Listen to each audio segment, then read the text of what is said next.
अस्सलाम वालेकुम स्टूडेंट्स। जैसा कि आप लोग जानते हैं कि हमने आज चैप्टर नंबर 5 स्टार्ट करना है और चैप्टर नंबर 5 इसका जो फर्स्ट टॉपिक है जिसको आज हम अंडरस्टैंड करेंगे वो है एंगुलर डिस्प्लेसमेंट। लेकिन एंगुलर डिस्प्लेसमेंट को अंडरस्टैंड करने से पहले अगर आप इस चैप्टर का टाइटल देखें, इस चैप्टर का नाम देखें तो ये है हमारे पास सर्कुलर मोशन। तो बच्चों, चैप्टर को स्टार्ट करने से पहले इस चैप्टर का जो टाइटल है, इस चैप्टर का जो नाम है, इसको अंडरस्टैंड करना हमारे लिए बहुत इंपॉर्टेंट है। सर्कुलर मोशन हमारा अपनी रोजमर्रा जिंदगी में ऐसे बहुत सारे ऑब्जेक्ट्स के साथ वास्ता पड़ता है कि जिनकी मोशन जो होती है वो सर्कुलर मोशन होती है। अब ये सर्कुलर मोशन क्या होती है? एक तो बहुत सिंपल इसकी डेफिनेशन है। हम इसको डिफाइन कर सकते हैं कि जब भी कोई एक ऑब्जेक्ट एक सर्कल में मूव करता है तो उसकी मोशन कहलाएगी circular motion. The motion of an object in circular path is known as circular motion. अब इसको थोड़ा सा अगर आप टेक्निकल वे में डिफाइन करें तो आप इसको इस तरह से डिफाइन करेंगे कि किसी एक ऑब्जेक्ट की ऐसी मोशन कि जिसमें उस ऑब्जेक्ट का किसी एक फिक्स पॉइंट से डिस्टेंस कांस्टेंट रहे। वो ऑब्जेक्ट मूव कर रहा है बट मूव करते हुए ऑब्जेक्ट का उस फिक्स पॉइंट से जो डिस्टेंस है वो चेंज नहीं हो रहा, तो ऑब्जेक्ट की ये जो मोशन होगी ये सर्कुलर मोशन कहलाएगी। जैसे आप यहां पे देख सकते हैं, अब ये जो फिक्स पॉइंट है this is known as the centre of circle. ये पार्टिकल P है जो कि यहां पे इस सर्कल में मूव कर रहा है। तो जब ये पार्टिकल P इस सर्कल में मूव कर रहा है तो इस पार्टिकल का इस सेंटर ऑफ द सर्कल से जो डिस्टेंस है वो कांस्टेंट रहेगा। आप देख सकते हैं अगर ये पार्टिकल P इस पोजीशन पे है तो यहां पे इसका सेंटर ऑफ द सर्कल से जो डिस्टेंस है वो रेडियस ऑफ सर्कल के इक्वल है। अगर ये पार्टिकल P यहां से मूव करके इधर आ जाता है तो यहां पे भी इस पार्टिकल का सेंटर ऑफ सर्कल से जो डिस्टेंस बनेगा ये रेडियस के इक्वल होगा। ये पार्टिकल चाहे मूव करके इधर आ जाए तो यहां पे भी इसका इस सेंटर ऑफ द सर्कल से जो डिस्टेंस बनेगा ये रेडियस के इक्वल होगा। तो जब ये पार्टिकल इस लाइन के ऊपर इस सर्कल के लॉन्ग में मूव कर रहा है तो इस पार्टिकल का वो किसी भी पॉइंट पे हो, किसी भी पोजीशन पे हो, उसका इस सर्कल के सेंटर से, और सेंटर को हम यहाँ पे फिक्स पॉइंट कह रहे हैं, इस फिक्स पॉइंट से जो डिस्टेंस है वो हमेशा कांस्टेंट रहेगा। तो फिर इस पार्टिकल का जब इस फिक्स पॉइंट से डिस्टेंस हमेशा सेम रहता है तो ये मोशन जो होगी इस पार्टिकल की ये सर्कुलर मोशन कहलाएगी। अब जैसा कि मैंने स्टार्ट में कहा कि हमारा अपनी रोजमर्रा जिंदगी में ऐसे बहुत सारे ऑब्जेक्ट से वास्ता पड़ता है जिनकी मोशन जो है वो सर्कुलर मोशन होती है। इसकी कुछ एग्जांपल्स ये हैं, आप लोग देखते हैं कि जो जमीन है वो सूरज के अबाउट में, सूरज के गिर्द में रोटेट कर रही है अपने ऑर्बिट में, तो सूरज जो जमीन की ये सर्कुलर मोशन है, जो ऑर्बिटल मोशन है अर्थ की, ये सर्कुलर मोशन है। इसी तरह अगर आप अपने मून को देखें तो हमारा मून जो है वो राउंड द अर्थ रिवॉल्व कर रहा है, जमीन के गिर्द मूव कर रहा है, तो हमारे मून की जो ऑर्बिटल मोशन है वो भी सर्कुलर मोशन है।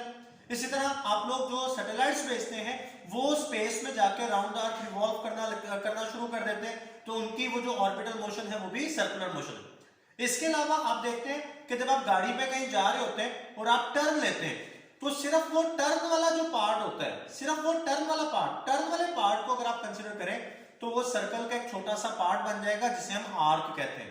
तो गाड़ी की उस आर्क पे जो मोशन है ये भी सर्कुलर मोशन है। इसके अलावा अगर आपको एक स्ट्रिंग लें और आपको एक स्टोन लें और उस स्ट्रिंग का एक सिरा आप अपने हाथ में पकड़ें और दूसरे सिरे पे स्टोन को टाई करके स्ट्रिंग को इस तरह घुमाना शुरू कर दें तो वो स्टोन की जो मोशन बनेगी ये भी सर्कुलर मोशन होगी। इसके अलावा भी हमारा रोजमर्रा जिंदगी में बहुत ज्यादा वास्ता सर्कुलर मोशन के साथ पड़ता है।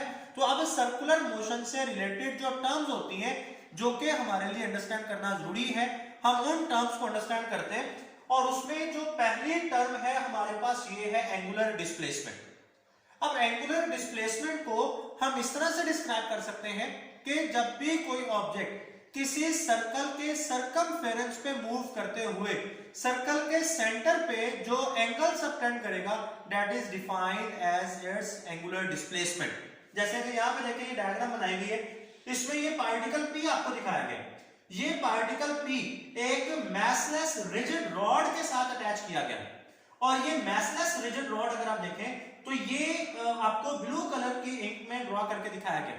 मैसलेस रिजिड रॉड, मैसलेस का मतलब है कि जिसका मैस नेग्लिजिबली स्मॉल होगा, इतना स्मॉल होगा कि आप उसको इग्नोर कर सकेंगे, और रिजिड रॉड, रिजिड का मतलब ये है कि इसकी लेंथ जो है ये फिक्स होगी, आप इसको जितना मर्जी खींच लें, जितना मर्जी इसको प्रेस कर लें, इसकी लेंथ कम नहीं होगी।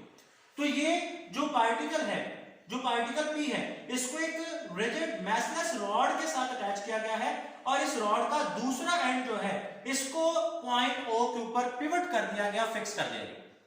अब हम लोग ये कहते हैं कि वक्त किसी एक खास टाइम पे ये पार्टिकल P यहां से मूव करके पोजीशन P1 पे आ जाता है।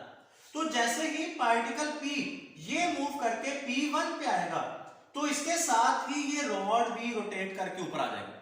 बच्चों ये बात याद रखिएगा कि पार्टिकल P जब मूव करेगा इस पाथ पे तो ये पार्टिकल P की सर्कुलर मोशन होगी, लेकिन रॉड की ये रोटेटरी मोशन होगी।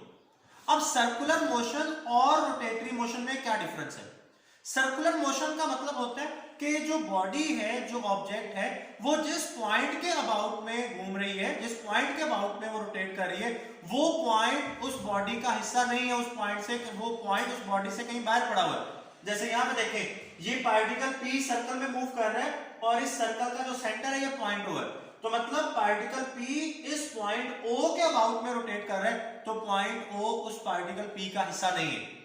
तो जब भी बॉडी किसी ऐसे पॉइंट के गिर्द घूमती है कि जो पॉइंट उस बॉडी से बाहर पड़ा हुआ होता है, तो उसकी मोशन कहलाती है सर्कुलर मोशन। लेकिन अगर बॉडी किसी एक ऐसे पॉइंट के गिर्द घूमे जो पॉइंट खुद उस बॉडी का हिस्सा है, तो उसको हम लोग नाम देते हैं उसकी रोटेटरी मोशन का। जैसे आप इस रॉड को देख रहे हैं, जब ये रॉड रोटेट करेगा या मूव करेगा तो ये पॉइंट O के अबाउट में मूव करेगा और पॉइंट O जो है ये इस रॉड का हिस्सा है। इस रॉड के अंदर, इसकी बॉडी के अंदर ये पॉइंट O पड़ा हुआ है, तो this is known as the rotatory motion of rod. तो अब यहां पे हमने ये देखा कि जब ये पार्टिकल P सर्कल में मूव करेगा तो ये रॉड इसके साथ क्या करेगा? रोटेट करेगा। तो जब पार्टिकल P ये पॉइंट P से P1 पे आ जाता है तो रॉड भी इधर आगे आ जाता है। तो ये जो दो रॉड आपको यहां पे ड्रॉ करके दिखाए गए, इनके दरमियान जो एंगल बनता है ये बेसिकली वो एंगल है जो कि इस पार्टिकल ने यहां से लेकर यहां तक मूव करने में सर्कल के सेंटर के ऊपर सबटेंड किया। तो ये जो एंगल यहां पे सबटेंड होता है, this is known as the angular displacement. अच्छा, फिर एंगुलर डिस्प्लेसमेंट की एक और डेफिनेशन लिखी गई। अब देखें, ये जो मेरे पास यहां पे लेंथ ऑफ रॉड बन रही है, ये basically radius of the circle के इक्वल है। जो लेंथ ऑफ रॉड है ये रेडियस ऑफ द सर्कल के इक्वल है। तो अगर मैं देखूं तो ये मेरे पास इस पार्टिकल P का इस पॉइंट O यानी सेंटर ऑफ द सर्कल के लिहाज से पोजीशन वेक्टर भी बन रहा है। तो बच्चों जब वो पोजीशन वेक्टर रोटेट कर रहा है तो वो पोजीशन वेक्टर रोटेट करते हुए जो एंगल ट्रेस करेगा या जो एंगल बनाएगा, that is also known as the angular displacement. तो angle traced by position vector is called angular displacement. अच्छा, फिर मैंने लिख दिया कि it is represented by theta, इसका फार्मूला भी आगे आएगा हमारे पास, और इसके जो एसआई यूनिट है वो रेडियन के इक्वल होते हैं। और फिर एक्सप्लेनेशन में ये सारी चीज बताने के बाद यहाँ पे दो पॉइंट्स लिखे गए हैं, plane of rotation and axis of rotation. तो ये दोनों पॉइंट्स का मतलब जो है हमें पता होना चाहिए। प्लेन ऑफ रोटेशन क्या होता है बच्चों? प्लेन का मतलब जो है वो टू डायमेंशनल सरफेस है। जैसे अगर मैं कहूं कि जी एक्स एक्सिस और वाई एक्सिस, तो एक्स एक्सिस और वाई एक्सिस के बीच में जो स्पेस बनेगा that is known as X Y plane. तो यहां पे प्लेन ऑफ रोटेशन का मतलब वो प्लेन है, वो टू डायमेंशनल सरफेस है जिसमें कोई एक ऑब्जेक्ट रोटेट कर रहा है या घूम रहा है। जैसे अगर आप यहां पे देखें तो ये सर्कल बन रहा है, ये सर्कल मेरे पास बन रहा है एक्स वाई प्लेन में। ये हम चैप्टर नंबर 1 में भी अंडरस्टैंड करके आए कि सर्कल जो होता है ये टू डायमेंशनल सरफेस होती है, टू डायमेंशनल डायग्राम होती है कि उसकी एक लेंथ और एक विड्थ उसकी आपको बताई जा सकती है। तो यहाँ पे इस डायग्राम में देखा जाए तो ये सर्कल जो है ये जा रहा है जी अलोंग द वाई एक्सिस और इधर से जा रहा है along the x axis.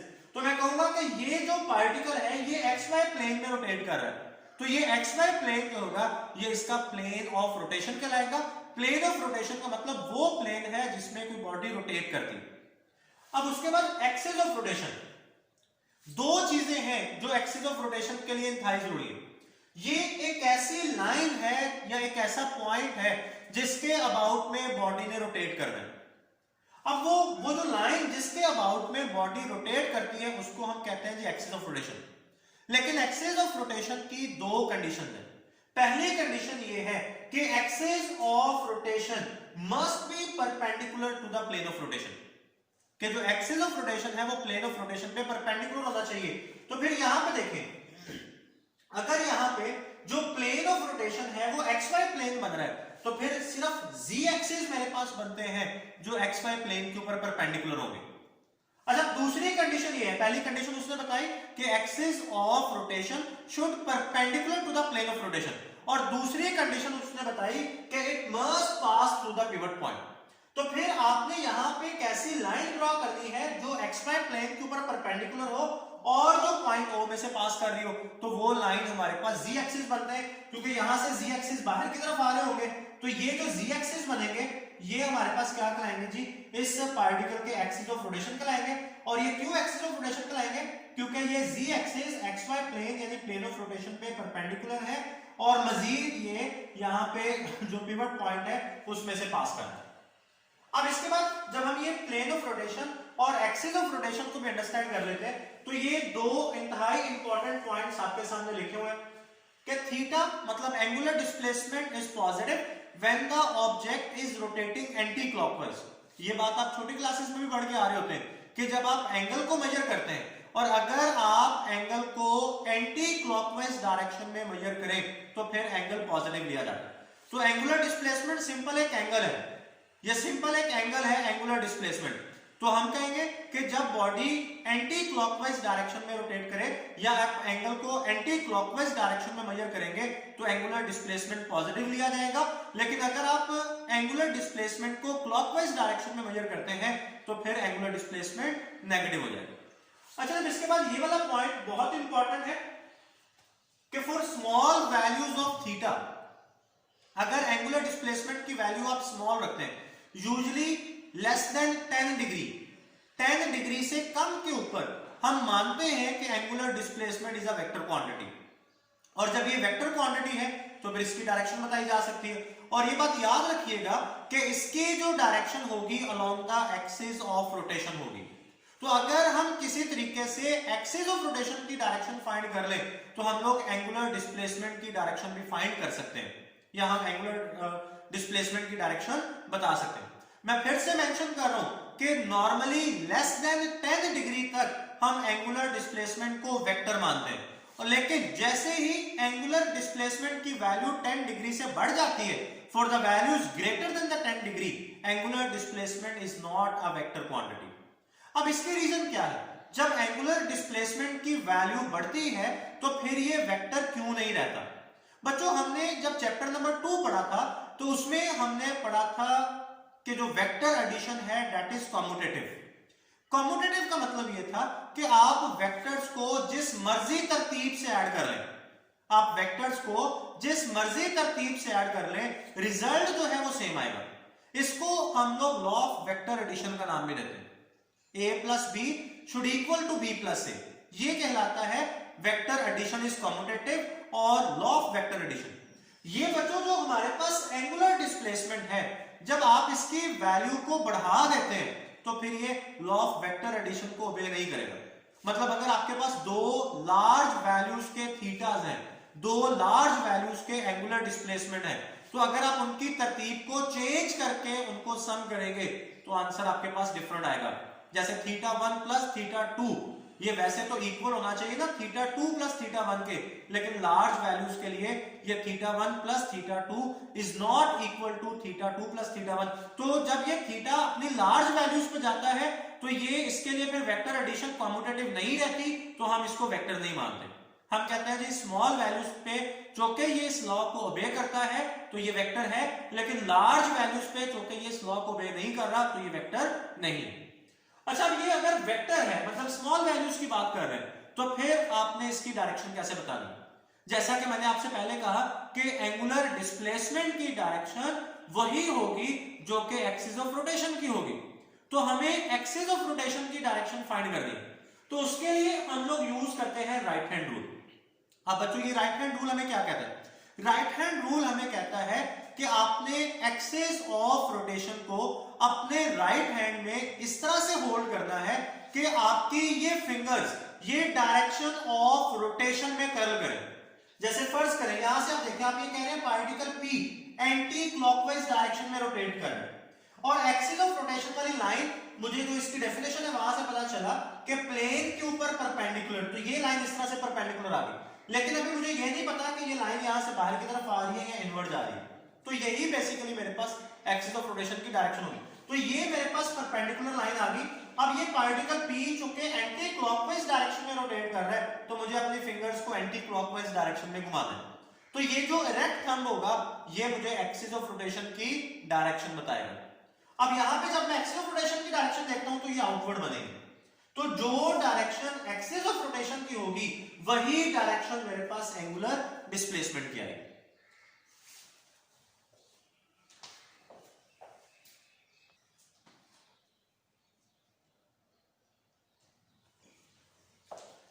Ji students, अब यहां पे एक छोटा सा शॉर्ट क्वेश्चन लिखा गया है, prove that s is equal to r theta. इसको आपने प्रूव करना होता है, बोर्ड के एग्जाम में एज अ शॉर्ट क्वेश्चन ये पूछा जाता है। अब यहाँ पे ये पूरा मैंने एक फॉर्मेट बना के शॉर्ट क्वेश्चन का लिख दिया, आप इसको एज इट इज नोट कर लेंगे, लिख देंगे, तो इंशाल्लाह आपको पूरे 2 नंबर मिल जाएंगे। अब इसमें हमने क्या किया कि हमने एक ऑब्जेक्ट कंसिडर किया जो कि एक सर्कल में मूव कर रहा है, एक ऐसे सर्कल में जिसका रेडियस r है, और हम लोग ये कहते हैं कि इनिशियली ये पोजीशन P पे पड़ा हुआ है और डेल्टा t टाइम में वो कुछ भी हो सकता है, लार्ज भी हो सकता है टाइम, स्मॉल भी हो सकता है, यहां पे अभी हमारा टाइम के साथ कंसर्न नहीं है। वो पार्टिकल डेल्टा t टाइम में पॉइंट P से मूव करके आ जाता है P1 पे। अब बच्चों जब ये पार्टिकल P से मूव करके P1 तक आया तो इसने जो डिस्टेंस कवर किया वो देखें ये वाली लाइन है जिसे हम आर्क लेंथ कहते हैं, P1, और इसे इसका जो डिस्टेंस है P से P1 तक का, इसे रिप्रेजेंट किया गया है S के साथ। तो एक रेडियस बन रहा है पॉइंट P पे और एक रेडियस बन रहा है P1 पे। ये दोनों जो लाइंस हैं इनकी जो लेंथ है वो रेडियस ऑफ द सर्कल के इक्वल है। तो अब ये पार्टिकल जब यहां से मूव करके यहां तक आया तो according to the definition of angular displacement इस पार्टिकल ने सर्कल के सेंटर के ऊपर जो एंगल सबटेंड किया है, जो एंगुलर डिस्प्लेसमेंट है उसे हम थीटा से रिप्रेजेंट करेंगे। तो from the definition of angular displacement मैंने लिख दिया angular displacement is equal to arc length over radius. तो एंगुलर डिस्प्लेसमेंट की जगह पे थीटा आ गया, आर्क लेंथ की जगह पे s आ गया, रेडियस की जगह पे r आ गया। तो यहां से आप r को इधर आके मल्टीप्लाई कर दें तो s is equal to r theta आपके पास प्रूव हो जाएगा।